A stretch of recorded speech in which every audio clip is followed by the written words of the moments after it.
पश्चिमी राजस्थान के बाड़मेर जिला इन दिनों चर्चा का विषय बना हुआ है। कांग्रेस के नेताओं को बैठे बिठाए एक मुद्दा है वो मिल गया और कुछ लोग ये कहते हुए नजर आ रहे हैं कि रविंदर सिंह भाटी ने आखिर चुप्पी क्यों साध रखी। जब आप ठेके लगाओगे और तालियां बजाओगे तो रविंदर सिंह भाटी चुप रहेंगे और तो करेंगे क्या। राजस्थान के अंदर आपने देखा होगा कि बाड़मेर जिले के अंदर भारत पाक जो बॉर्डर है और उस बॉर्डर के 50 किलोमीटर के दायरे के अंदर अतिक्रमण हटाने का कार्य है वो तेजी से चल रहा है और कांग्रेस नेता ने इस पूरे मामले को तुरंत ही लपक लिया और कांग्रेस के नेता अब बॉर्डर पर जा रहे हैं और ये कहते हुए नजर आ रहे हैं कि भाईचारा है वो खराब हो रहा है। हालांकि ये न तो मुद्दा बीजेपी का है न मुद्दा कांग्रेस का, ये मुद्दा है देश हित का, राष्ट्र हित का और देश की सुरक्षा को लेकर। ऑपरेशन सिंदूर के दौरान आपने देखा होगा जैसलमेर से जासूस पकड़े गए थे। हाल में आपने 2-3 दिन पहले देखा एक चाय वाला जासूस पकड़ा गया। इसी तरह इस पूरे घटनाक्रम को मद्देनजर रखते हुए देश की सुरक्षा एजेंसियों ने यह डिसाइड किया कि भारत पाकिस्तान की लंबी एक सीमा है, राजस्थान की करीबन 900 या 1000 किलोमीटर की सीमा है और इस सीमा के ऊपर 50 किलोमीटर के दायरे के अंदर जितने भी तमाम अतिक्रमण है, चाहे उसमें मंदिर है, मस्जिद है, स्कूल है या फिर मदरसे है, उन सभी को ध्वस्त किया जाएगा और ये कार्रवाई तेजी से हो रही है। परंतु कांग्रेस के नेता हमेशा इस तरह के मुद्दे को तुरंत लपक लेते हैं।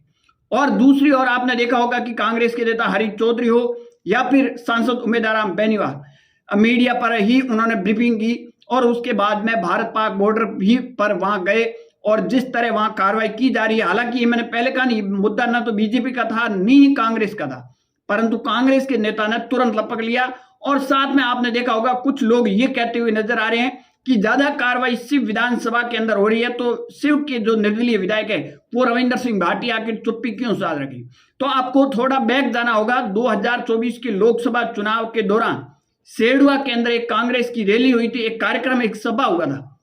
और उस सभा के अंदर आपने देखा होगा कि जिस तरह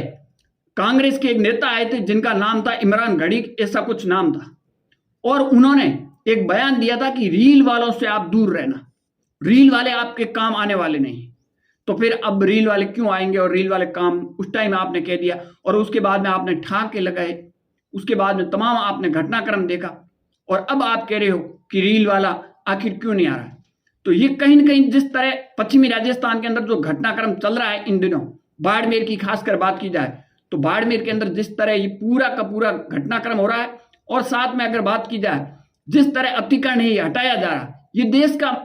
देश से जुड़ा हुआ मामला है, ना तो कांग्रेस का है ना बीजेपी का, परंतु कांग्रेस के नेता ने इस पूरे मामले को तुरंत लपक लिया। और उसके बाद में जिस तरह आज बीजेपी के नेता कैलाश चौधरी का भी बयान आया कि कांग्रेस ने मस्जिदें बनाई, अतिक्रमण किया और हम इसको ध्वस्त करने का काम है वो करें। अब पश्चिमी राजस्थान की इन दिनों राजनीति की बात की जाए तो राजनीतिक जोरों शोरों से चलती हुई नजर आ रही है। एक दूसरे के ऊपर आरोप लगा रहे हैं, भाईचारा खराब हो रहे हैं और हरीश चौधरी ने यहां तक जैसलमेर के किले की भी मुद्दा कहीं उठा दिया कि किले के क्या कागज है या पट्टे हैं, इस तरह की भी मुद्दे अब उठाए जा रहे हैं और दोनों तरफ से बयानबाजी हो रही है। हालांकि ये मुद्दा ना कांग्रेस का था ना बीजेपी का, परंतु नेता ने जिस तरह लपक लिया और उसके बाद में जमकर ये राजनीति होती हुई नजर आ रही है। आपकी क्या राय है कमेंट सेक्शन जरूर देना। ज्यादा जानकारी के लिए हमारे यूट्यूब चैनल और फेसबुक पेज को जरूर फॉलो करें।